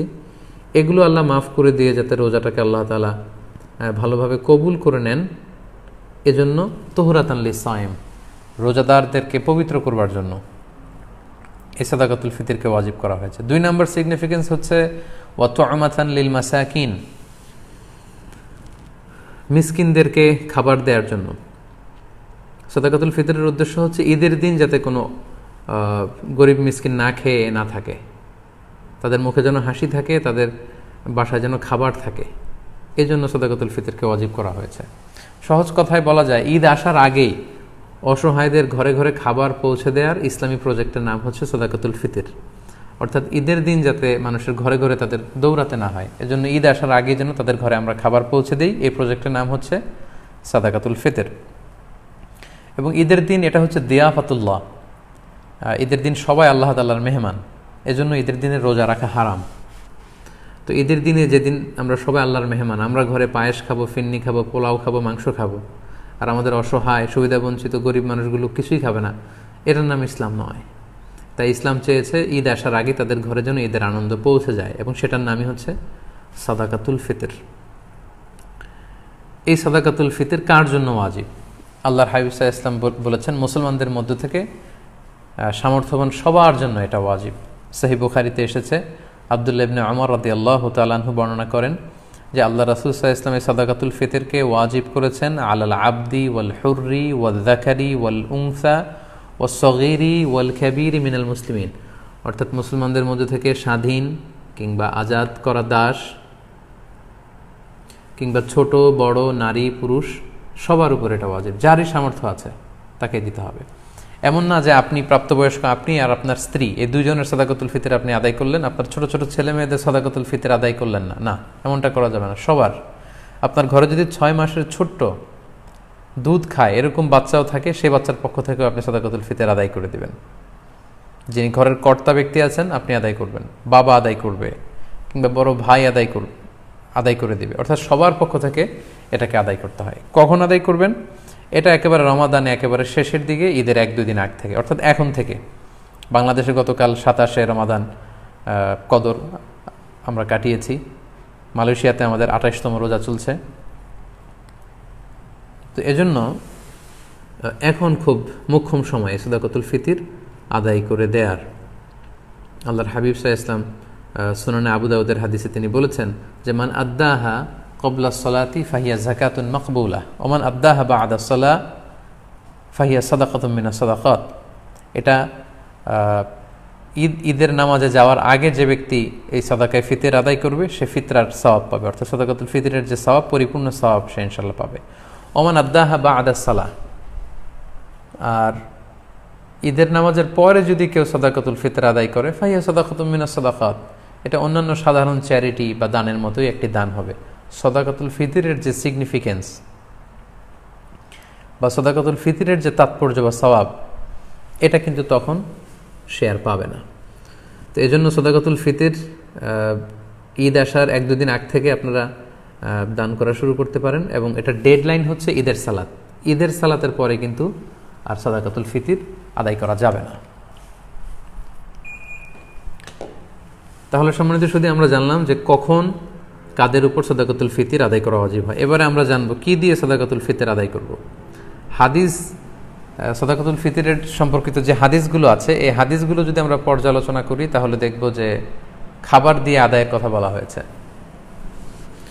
সাদাকাতুল ফিতরের হাদিসগুলো যদি আমরা একটু পর্যালোচনা করি দেখব যে 5 ধরনের খাবার দিয়ে আদায় করতে বলা হয়েছে। গম, যব, তারপরে খেজুর, পনির এবং কিশমিশ, এই 5টি খাবার দিয়ে আদায় করতে বলা হয়েছে। আবু সাঈদ আল খুদরি রাদিয়াল্লাহু তাআলা আনহু বর্ণনা করেন, সহিহ মুসলিমের বর্ণনা, যে কুন্না নুখরিজু যাকাতাল ফিতরি সাআন মিন তুআম, আমরা খাবার দিয়ে সাদাকাতুল ফিতর আদায় করতাম। It should be food item. এবং সে খাবারগুলো কি ছিল আমরা বলেছি যে গম, যব, খেজুর, পনির এবং কিশমিশ। কতটুকু পরিমাণ আদায় করতে হবে? 1 সা। 1 সাতে কতটুকু? আমরা কৃষিজ সম্পদের জাকাত বা ফসলের জাকাতের আলোচনা আমরা বলেছি যে 1 সার পরিমাণ কত, এ নিয়ে অনেক মতভেদ আছে। কেউ বলেছেন 2 কেজি 40 গ্রাম, কেউ বলেছেন 2 কেজি 400 গ্রাম, 600 গ্রাম, 3 কেজি, এবং সর্বোচ্চ হানাফি মাযহাবে যেটা সাজেস্ট করা হয় 3 কেজি 300 গ্রাম পর্যন্ত কিন্তু মতামত আছে। তো আমরা এখানে এটাই সাজেস্ট করলাম যে 3 কেজি 300 গ্রাম পরিমাণ খাবার আপনি সাদাকাতুল ফিতর হিসেবে দিয়ে দিবেন। আমাদের বাংলাদেশে যেহেতু প্রধান খাবার হচ্ছে ভাত, মানে চাল, আপনি চাল দিয়ে আদায় করলে এটা ফুড আইটেমের অন্তর্ভুক্ত। সো খুব সুন্দরভাবে আপনার সাদাকাতুল ফিতর আদায় হয়ে যাবে ইনশাআল্লাহুল আজিজ। 1 সা পরিমাণ চাল। সা হিসেব করবেন কিভাবে? 1 সাতে হয় 4 মুদ। আই রিপিট, আমি আবারও বলছি, 4 মুদে হয় 1 সা। এখন 1 মুদ কত? আপনার 2টা হাত এরকম মোনাজাতের মতো করে, একজন প্রাপ্তবয়স্ক মানুষের প্রমাণ সাইজের 2টি হাত এরকম মোনাজাতের মতো করে, এই হাতে যতটুকু চাল ধরবে, একবারে 2 হাতে চাল নিলে যতটুকু এখানে ধরবে বা আঁটবে, সেটা হচ্ছে 1 মুদ। এরকম 4 বারে যদি আপনি দেন তাহলে হয়ে গেল 1 সা। আপনার নিজ হাত দিয়ে এরকম 4 বারে হিসেব করেও আপনি করতে পারেন, অথবা হানাফি মাযহাবের যে প্রেসক্রাইব করা হয়েছে 3 কেজি 300 গ্রাম, সেই হিসাবেও আপনি 3 কেজি 300 গ্রাম চাল দিলে আদায় হয়ে যাবে ইনশাআল্লাহুল আজিজ। এক্ষেত্রে খুব কমন একটা প্রশ্ন, যে খাদ্য না দিয়ে, চাল না দিয়ে, এরকম গম না দিয়ে টাকা দিলে আদায় হবে কিনা। এ ব্যাপারে স্কলার্সদের মধ্যে মতভেদ আছে। হানাফি মাযহাব ছাড়া বাকি 3টা মাযহাবে, শাফি, মালিকি, হাম্বলি, 3 মাযহাবে বলেছে না, যেহেতু সরাসরি হাদিসে খাদ্যের কথা বলা হয়েছে, so it should be food item, খাদ্য দিয়েই হতে হবে। কিন্তু হানাফি মাযহাবে বলা হয়েছে যে না, খাদ্য দিলে তো আদায় হবে, পাশাপাশি এটার মূল্য দিয়ে দিলেও ইনশাআল্লাহ আদায় হয়ে যাবে। এবং শাইখুল ইসলাম ইবনু তাইমিয়া আলাইহি রাহমা, উনিও এই মতামতকে গ্রহণ করেছেন যে ফিতরা খাদ্য সামগ্রী দিয়ে আদায় করা উত্তম। তবে এমন যদি হয় পর্যাপ্ত খাদ্য পাওয়া যাচ্ছে না, কিংবা ঈদের নামাজের সময় হয়ে গিয়েছে, এখনও আমি আদায় করিনি, এখন কোথায় আমি গম পাবো, চাল পাবো, কখন মাপবো, কখন দিব, আমি তখন টাকা দিয়ে দিলাম, আদায় হয়ে যাবে। অথবা গরিবদের মাসলাহা, যেহেতু এটা গরিবের হক, এবং গরিবদের মাসলাহা যদি এখানে থাকে যে তাদের যদি টাকা দিলেই বেশি উপকার হয়, তখন টাকা দেয়াটাই উত্তম হবে এবং দিলে আদায় হয়ে যাবে ইনশাআল্লাহ। কারণ আমরা সবাই যদি চাল দিতে শুরু করি বা গম দিতে শুরু করি, এত চাল এত গম, যেহেতু এটা ঈদের দিনের আনন্দের জন্য, ঈদের দিন কি এত চাল এত গম ওনারা খাবেন? ঈদের দিন হয়তো অনেক গরিব মানুষ বা অনেক মিসকিন ফকির তারা একটু পায়েস খেতে চাইবে, একটু পোলাও খেতে চাইবে। সবাই যদি চাল দেয়, এই চাল আবার ওনারা বিক্রি করবে পায়েস কেনার জন্য, ওই চাল বিক্রি করে ওটা টাকা দিয়ে পায়েস, সেমাই এগুলো কিনে নিয়ে আসবে। তো ঘুরে ফিরে একই কথা হলো। তো এই জন্য আপনি টাকা দিয়েও যদি দেন আদায় হবে, এবং যদি গরিবের মাসলাহাত থাকে সেটা আউলা। আমরা অনেক জায়গায় শুনেছি, বিশেষ করে সৌদি আরবের কথা শুনেছি, জাকাতুল ফিতরের বস্তা আছে, আটার বস্তা, এগুলো রেখে আসা হয়, গরিবরা এগুলো নিয়ে আবার দোকানে বিক্রি করে, কয়েক হাত বদল হয়ে দোকানদাররা সেখানে লাভবান হয়, গরিবরা লাভবান হচ্ছে না। আমি বাংলা ট্রিবিউনের গত বছর বা তার আগের বছর একটা নিউজে পড়েছি যে রোহিঙ্গাদেরকে যে খাবার দাবার দেওয়া হয়েছিল, এটা স্থানীয় বাজারে অনেক কম দামে তারা বিক্রি করে টাকা নিয়েছে। তো এই জন্য যেহেতু ফকির মিসকিনদের, অসহায় বা সুবিধাবঞ্চিত মানুষদের এখানে মাসলাহার প্রশ্ন আছে, তাদের যদি টাকা দিলে বেশি উপকার হয় তাহলে টাকা দিয়েও আদায় করা যাবে ইনশাআল্লাহ বিইذনিল্লাহ। এবছর আমরা দেখেছি যে 2002 সালে ইসলামিক ফাউন্ডেশন থেকে ঘোষণা দেওয়া হয়েছে যে সাদাকাতুল ফিতরের সর্বনিম্ন সংখ্যা তারা নির্ধারণ করেছে, ওনারা করেছেন যে 70 টাকা, আর সর্বোচ্চ করেছেন 2200 টাকা। এই ঘোষণা দেওয়ার পর থেকে সবাই 70 টাকা করে আদায় করতে শুরু করেছে। আমাদের দেশে কিন্তু প্রতি বছর এমনটাই হয়, সর্বনিম্ন যেটা থাকে সেটাই সবাই আদায় করে। তো তাহলে সর্বোচ্চ 2200 টাকা দিয়ে সাদাকাতুল ফিতর আদায় করবে কে? এখানে তো হাদিসে অনেকগুলো খাবারের কথা বলা হয়েছে, গম, জব, খেজুর, পনির, কিশমিশ। তো কিশমিশের দাম দিয়ে আদায় করবে কে? সবাই 70 টাকা দরে যদি আদায় করেন তাহলে কিন্তু এটা পরিপূর্ণ আদায় হচ্ছে না। 70 টাকা হচ্ছে সর্বনিম্ন, যার তেমন কোনো সামর্থ্য নেই, কিন্তু তিনি সাদাকাতুল ফিতর আদায় করতে চাচ্ছেন বা করছেন, তিনি 70 টাকা দিলে হয়ে যাবে। কিন্তু যার আপনার সামর্থ্য আছে, তিনি এক একটা সাদাকাতুল ফিতর সামর্থ্য অনুযায়ী, কেউ 200, কেউ 500, এবং যাদেরকে আল্লাহ তাআলা অনেক বিত্তবান বানিয়েছেন, বিত্তশালী বানিয়েছেন, তাদের কমসে কম 2000 টাকা দিয়ে, 2200 টাকা দিয়ে আদায় করতে হবে। তা না হলে কিন্তু পরিপূর্ণভাবে সাদাকাতুল ফিতর আদায় হবে না। সম্মানিত শুধু সাদাকাতুল ফিতরের বিষয়টা আপনারা সবাই বুঝতে পেরেছেন বলে আমি আশা করি। আলহামদুলিল্লাহ, দীর্ঘ সময় ধরে আপনারা অনেকেই লাইভটিতে আছেন, এখনও প্রায় 24,300 জন দিনী ভাই এবং বোন আপনারা লাইভটিতে আছেন। আমি অনুরোধ করব, আপনারা যারা লাইভটি দেখছেন আপনারা শেয়ার করে দিন, তাহলে এখন যারা অনলাইনে আছে তারাও এই লাইভটি থেকে, আলোচনাটি থেকে উপকৃত হতে পারবে ইনশাআল্লাহ। সম্মানিত শুধু আমরা দেখতে দেখতে আমাদের লাইভের একেবারে শেষ পর্যায়ে চলে এসেছি। এ পর্যায়ে আমরা ঈদের সালাতের ব্যাপারে কিছু কথা বলবো। যেহেতু করোনা পরিস্থিতির কারণে গোটা বিশ্বে এখন লকডাউন চলছে, একটা ক্রাইসিস মোমেন্ট, গোটা বিশ্ববাসী এখন খুব আতঙ্কিত, গোটা বিশ্ববাসী খুব বিপদের মধ্যে আছে। ফলে আমাদের মসজিদগুলো এখন বন্ধ, বেশিরভাগ অধিকাংশ মুসলিম দেশগুলোতে মসজিদগুলো বন্ধ, নামাজগুলো আমাদের ঘরে পড়তে হচ্ছে, এমনকি জুমার সালাতও আমরা মসজিদে পড়তে পারছি না। জুমার সালাতের পরিবর্তে জোহরের সালাত আমাদেরকে ঘরে আদায় করতে হচ্ছে। এই পরিস্থিতিতে আর 2 দিন পরে আমরা ঈদ উল ফিতর উদযাপন করতে যাচ্ছি। এখন যেহেতু আমরা মসজিদে যেতে পারবো না, আমরা কিভাবে ঈদ উল ফিতর এর সালাত আদায় করব? আমরা কি ঘরে ঈদ উল ফিতরের সালাত আদায় করব নাকি করা লাগবে না? এ ব্যাপারে অনেকেরই অনেক প্রশ্ন এবং এই ব্যাপারটা নিয়ে অনেক আলোচনা হচ্ছে। এবং পৃথিবীর বেশিরভাগ মুসলিম দেশগুলোর যে মুসলিম স্কলাররা বা ফতুয়া বোর্ডগুলো আছে, তারাও এই ব্যাপারটা নিয়ে গবেষণা করে ফতুয়া দিচ্ছেন। এই ব্যাপারটি এত বেশি আলোচিত হওয়ার কারণ হচ্ছে এর আগে কখনো এরকম পরিস্থিতি, এটা একটা উদ্ভূত পরিস্থিতি, এরকম পরিস্থিতি বা সিচুয়েশন আমরা কখনো ফেস করিনি। আমার এই জীবনে আমি কখনো দেখিনি যে ঈদের সময় আমাদেরকে এরকম আবদ্ধ থাকতে হচ্ছে। আপনাদেরও অভিজ্ঞতা যদি আপনারা শেয়ার করেন তাহলে একই অবস্থা দাঁড়াবে যে আমরা আমাদের পুরো জীবনে এরকম রমাদান কাটাইনি। It's a unique Ramadan and it's going to be a unique Eid celebration for Muslim ummah around the world. গোটা বিশ্বব্যাপী এটা আমাদের জন্য একটা ইউনিক ডিফারেন্ট ঈদ হবে। তো যেহেতু ডিফারেন্ট, সো এটার মাসআলাটাও একটু ডিফারেন্ট, যে আমরা ঘরে ঈদের সালাত পড়তে পারবো কি পারবো না, এই প্রশ্ন কেউ কখনো আগে করেনি বা করার প্রশ্ন আসেনি। তো এই ব্যাপারে আমরা সংক্ষিপ্ত পরিসরে কিছু কথা শেয়ার করতে চাই। প্রথমে আমরা বলবো যে ঈদের সালাতের হুকুমটা কি, এ ব্যাপারে আমরা জেনে নিই। আমরা জানি যে বছরে আমরা 2 বার ঈদ উদযাপন করি। আমাদের সবচেয়ে বড়, the biggest carnival and festival of Muslim community, আমাদের সবচেয়ে বড় ধর্মীয় উৎসব ঈদ উল ফিতর এবং ঈদ উল আজহা।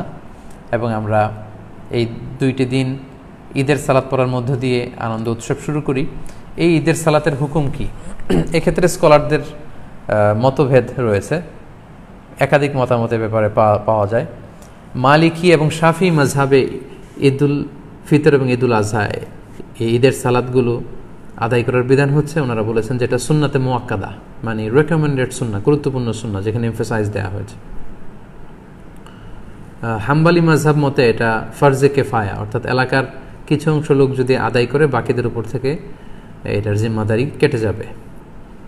কিন্তু হানাফি স্কুল অফ থটে এটাকে আরও বেশি গুরুত্ব দেওয়া হয়েছে। হানাফি মাযহাব মতে ঈদের সালাত আদায় করা হচ্ছে ওয়াজিব, এবং শাইখুল ইসলাম ইবনু তাইমিয়া এবং ইমাম শাওকানি সহ আরও অনেকেই এই মতামতকে গ্রহণ করেছেন, অর্থাৎ ওয়াজিব, খুবই গুরুত্বপূর্ণ। যদি কেউ এটাকে তরক করে তাহলে সে গুনাহগার হবে ওয়াজিব তরক করার কারণে। এবং আমরা কোরআন সুন্নাতেও যদি একটু দৃষ্টি দেই তাহলে দেখব যে অনেক গুরুত্বের সাথে এই সালাতের ব্যাপারে বলা হয়েছে। আমরা সূরা কাউসারের 2 নম্বর আয়াতের দিকে যদি খেয়াল করি, সেখানে আল্লাহ তাআলা বলছেন ফাসল্লি লিরাব্বিকা ওয়ানহার। যদিও এখানে ঈদ উল আজহার প্রসঙ্গটা টানা হয়েছে যে নবী, আপনি আগে সালাত আদায় করুন আপনার রবের জন্য, তারপরে আপনি উট নহর করুন, মানে আসসালাতু আউওয়ালান ওয়ান নাহরু সানিয়ান। ঈদ উল আজহাতে আগে সালাত পড়ুন, তারপর আপনি জবাই করুন। তাহলে এখানে অর্ডার দেয়া হয়েছে এদের সালাত পড়ার জন্য। এবং সহিহ বুখারীতে একটি হাদিস আমরা পাই, উম্মে আতিয়া রাদিয়াল্লাহু তাআলা আনহা উনি বর্ণনা করেন যে আমারানা রাসূলুল্লাহ সাল্লাল্লাহু আলাইহি ওয়াসাল্লাম আন নুখরিজাহুন্না ফিল ফিত্রি ওয়াল আদহা। ঈদ উল আজহা এবং ঈদ উল ফিতরে আমাদের নারীরা যারা আছে তাদের সবাইকে নিয়ে যেন আমরা ঈদগাহে যাই, এ ব্যাপারে রাসূল সাল্লাল্লাহু আলাইহি ওয়াসাল্লাম আমারানা আদেশ করেছেন। ইট ওয়াজ অ্যান অর্ডার, রাসূল সাল্লাল্লাহু আলাইহি ওয়াসাল্লাম আদেশ করেছেন স্পেশালি। আল্লাহ তাআলা যেমনি সূরাতুল কাউসারে আদেশ করেছেন ফাসল্লি লিরাব্বিকা ওয়ানহার। এবং সহিহ বুখারীর এই হাদিস থেকে আমরা জানি যে আমারানা, রাসূল সাল্লাল্লাহু আলাইহি ওয়াসাল্লাম আমাদেরকে আদেশ করেছেন যাতে করে আমরা আমাদের নারীদেরকে নিয়ে ঈদগাহে যাই। আল আওয়াতিক ওয়াল হুইয়াদা ওয়া যাওয়াতিল খুদুর, অর্থাৎ যুবতী নারীদেরকে, এমনকি মেনস্ট্রুয়েশনাল পিরিয়ড চলছে, যেই বোনদের মাসিক চলছে, তাদেরকেও যাতে ঈদগাহে নিয়ে যাওয়া হয়, তারাও যাতে ঈদের আনন্দ থেকে, এই বারাকা থেকে মাহরুম না হয়। ওয়া যাওয়াতিল খুদুর, এবং পর্দানসীন বা অন্দরমহলের নারীরা, অর্থাৎ কুমারী নারীরা যারা খুবই লজ্জাশীল, তাদের সবাইকে নিয়ে যাতে ঈদগাহে যাওয়া হয়। فأما الحيض فيعتزلن الصلاة ويشهدن الخير ودعوة المسلمين। এখন যাদের পিরিয়ড চলছে, আল্লাহ রাসূল সাল্লাল্লাহু আলাইহি ওয়াসাল্লাম তাদেরকেও নিয়ে যেতে বলেছেন। এখন তারা তো পিরিয়ড চলাকালীন সময়ে তো নামাজ পড়া যায় না, কোরআন ধরা যায় না, তাওয়াফ করা যায় না, অনেক কিছু করা যায় না, তো তারা কেন যাবে?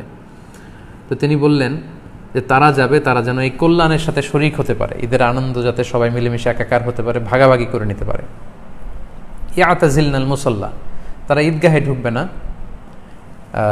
ঈদগাহের বাইরে তারা অবস্থান করবে এবং তারা মুসলমানদের দোয়ায় শরিক হবে, এই বরকতে তারা শরিক হবে। তারপরে এক সাহাবী মহিলা অথবা উম্মে আতিয়া রাদিয়াল্লাহু তাআলা আনহা নিজেই তিনি আল্লাহ রাসূল সাল্লাল্লাহু আলাইহি ওয়াসাল্লামকে জিজ্ঞেস করলেন যে ইয়া রাসূলুল্লাহ ইহদানা লা ইয়াকুনু লাহা জিলবাব ক্বালা লিতুলবিসহা উখতুহা মিন জিলবাবিহা।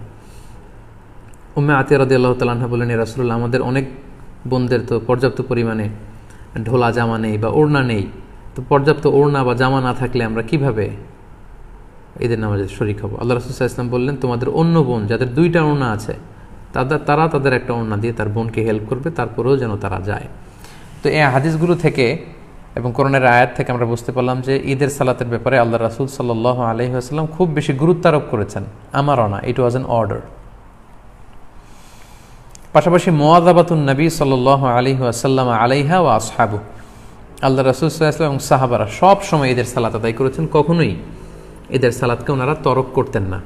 তো এগুলো থেকে বোঝা যায় কোরআন সুন্নাহর আলোকে যে ঈদের সালাতের ব্যাপারে আমাদের শরিয়া এটা খুবই গুরুত্ব আরোপ করেছে। এখন প্রসঙ্গ হচ্ছে, এই লকডাউন পিরিয়ডে যদি মসজিদ আমাদের বন্ধ থাকে, ঈদগাতে জড়ো হওয়ার সুযোগ না থাকে, আমরা ঈদের সালাত বাসায় পড়তে পারবো কিনা? আমি আগেই বলেছি এটা একটা বিশেষ পরিস্থিতির কারণে এই প্রশ্নটা বা এই মাসআলাটা আমাদের সামনে এসেছে। এর আগে সাধারণত আমরা এ জাতীয় প্রশ্নের সম্মুখীন হইনি। এটা একটা উদ্ভূত পরিস্থিতির কারণে এই কোশ্চেন সব জায়গায় রেইজ হচ্ছে।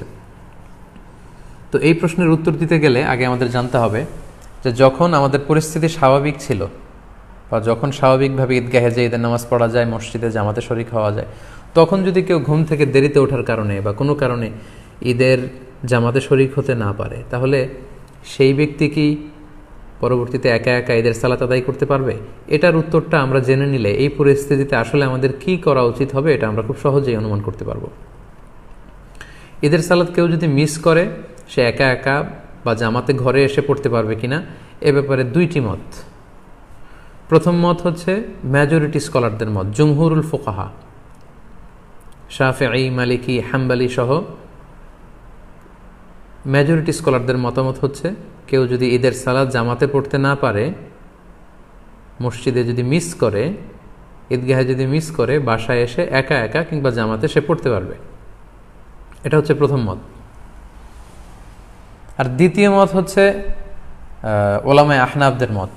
হানাফি মাযহাবের মতামত হচ্ছে যে না, ঈদের সালাত যদি কেউ মিস করে কোনো কারণে, ঈদগাহে যেয়ে যদি পড়তে না পারে বা মসজিদে যেয়ে পড়তে না পারে, তাহলে তার আর ঈদের সালাত পড়া লাগবে না। কেন পড়া লাগবে না? হানাফি মাযহাবের দলিল হচ্ছে ঈদের জামাতটা এটা একটা সামাজিক ইবাদত। জুমার সালাতের ক্ষেত্রে যে সমস্ত শর্ত, ঈদের সালাতের ক্ষেত্রেও একই শর্ত, তাই এটা সামাজিকভাবে পড়তে হয়। তাই জুমার সালাত যদি কেউ মিস করে, সে যেমনি ঘরে একা একা জুমা পড়তে পারে না, তাকে আলাদাভাবে 4 রাকাত জোহর পড়ে নিতে হয়, তেমনি ঈদের সালাত কেউ মিস করলে সে বাসায় এসে আর ঈদের সালাত পড়তে পারবে না বা পড়ার প্রয়োজন নেই। এটা হচ্ছে হানাফিদের যুক্তি, ওলামায়ে আহনাফদের যুক্তি। তাদের মতে এটা একটা সামাজিক ইবাদত এবং এটা সামাজিকভাবে বড় সড় পরিসরেই করতে হয়। পাশাপাশি এটার জন্য ইজনে আম শর্ত, অর্থাৎ সবার এন্ট্রি, যে কেউ চাইলে এখানে এসে অংশগ্রহণ করতে পারবে, অর্থাৎ সর্বসাধারণের প্রবেশাধিকার, এটার প্রয়োজন। তো ঘরে এসে পড়লে সে সামাজিকতাও থাকে না আর ইজনে আমের বিষয়টাও থাকে না। তাই ঈদের সালাত কেউ মিস করলে তার আর ঈদের সালাত ঘরে এসে পড়ার দরকার নেই। সে চাইলে চাশতের নামাজ 2 রাকাত কিংবা 4 রাকাত নামাজ সে পড়ে নিতে পারে। এটা হচ্ছে হানাফি স্কুল অফ থটের অভিমত। আর মেজরিটি স্কলারদের, জমহুরুল ফুকাহা, তাদের মতামত যদি আমরা দেখি, ওনারা বলেছেন না, যদি কেউ মিস করে তাহলে ঘরে এসে সে একাকী পড়তে পারবে।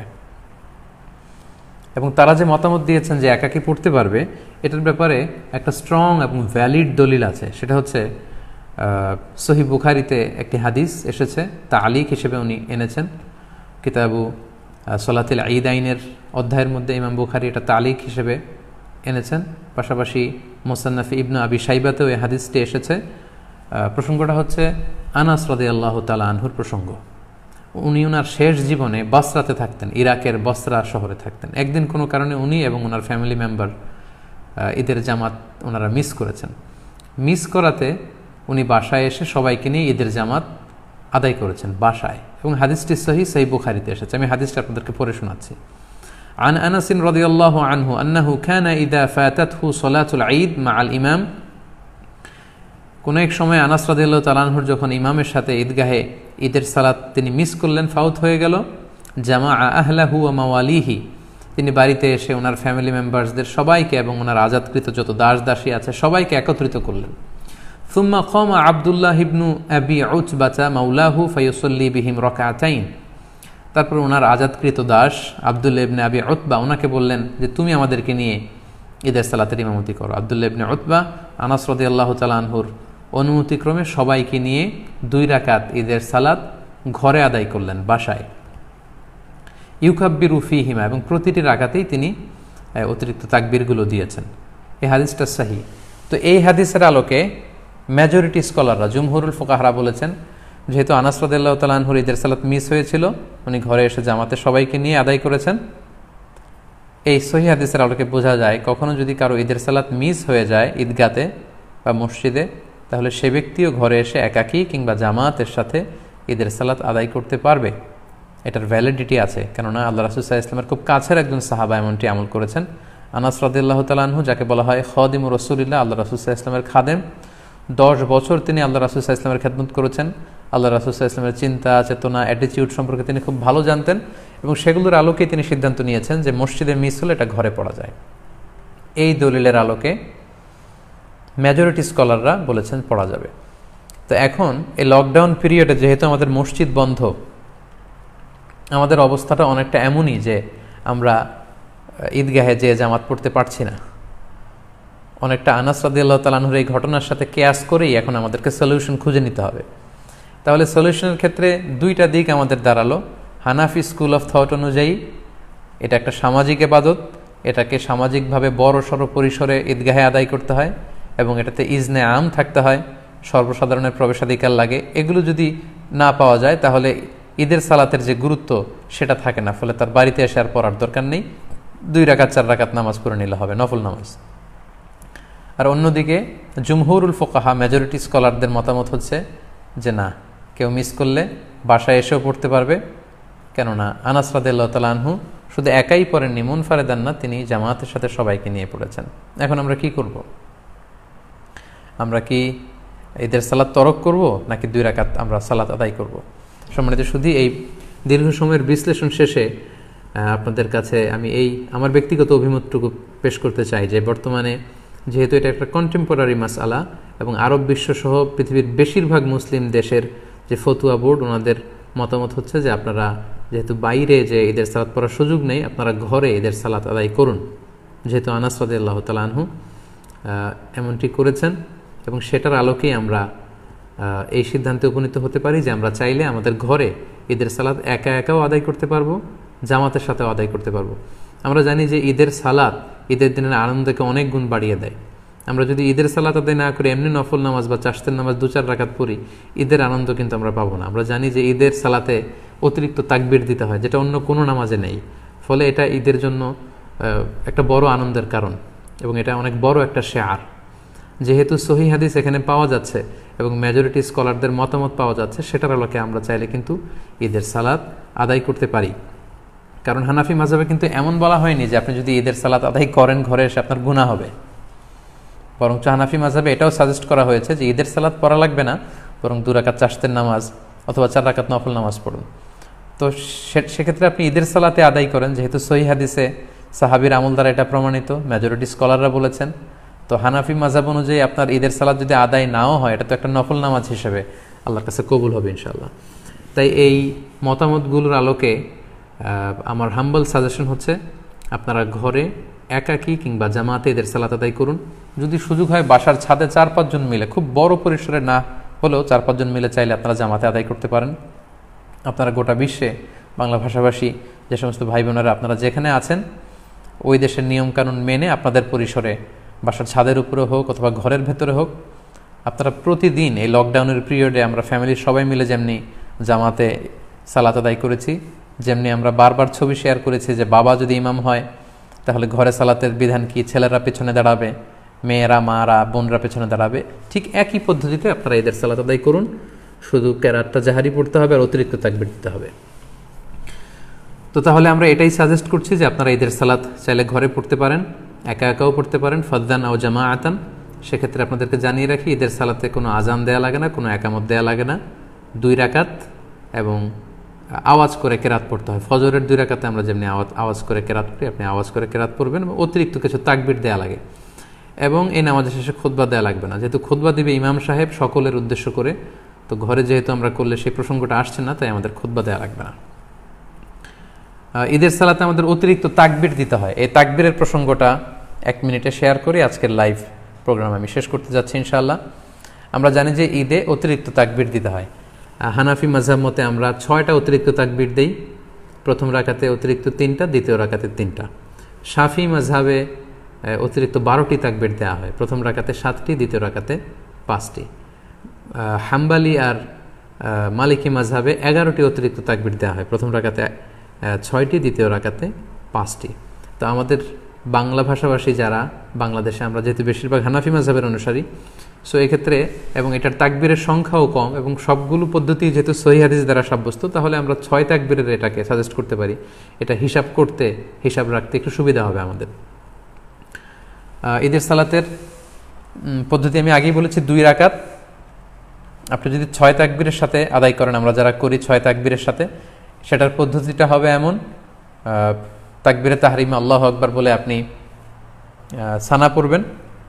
সানা পড়ে কেরাত পড়ার আগে আপনি অতিরিক্ত 3টা তাকবীর দিবেন, আল্লাহু আকবার, আল্লাহু আকবার, আল্লাহু আকবার।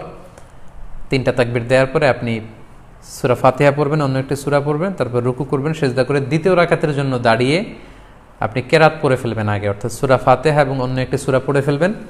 রুকুতে যাওয়ার আগে আপনি অতিরিক্ত 3টি তাকবীর দিবেন, আল্লাহু আকবার, আল্লাহু আকবার, আল্লাহু আকবার, এবং চতুর্থ তাকবীর দিয়ে আপনি রুকুতে যাবেন। এভাবে 6টি অতিরিক্ত তাকবীর দেওয়ার মধ্য দিয়ে কিন্তু আমরা খুব সহজেই আমাদের বাসায় ঈদের সালাত আদায় করতে পারবো এবং ঈদের সালাত আদায় শেষে আমাদের খুতবা দেওয়ার কোনো প্রয়োজন নেই। সম্মানিত সুধী, আশা করছি এই লকডাউন পিরিয়ডে কীভাবে আমরা ঈদের সালাত আদায় করব এ ব্যাপারে সম্যক একটি ধারণা আপনারা পেয়েছেন। আমি আবারও সবাইকে ধন্যবাদ জানাই যারা ধারাবাহিকভাবে এই 5টি লাইভে অংশগ্রহণ করেছেন। আজকে 5ম লাইভ, সর্বশেষ লাইভ। আমি দেখতে পাচ্ছি স্ক্রিনে প্রায় 26,800-900 দিনী ভাই বোন যুক্ত হয়েছেন। আপনারা লাইভটি শেয়ার করুন যাতে করে অন্যান্যরা উপকৃত হতে পারে। গত 2-1 দিন ধরে উপকূলীয় এলাকাগুলোতে ঘূর্ণিঝড় আম্পানের কারণে আমাদের অনেক দিনী ভাই বোনেরা বিপদগ্রস্ত। আমরা তাদের জন্য দোয়া করি আল্লাহ তাআলা তাদেরকে বিপদ থেকে হেফাজত করুক।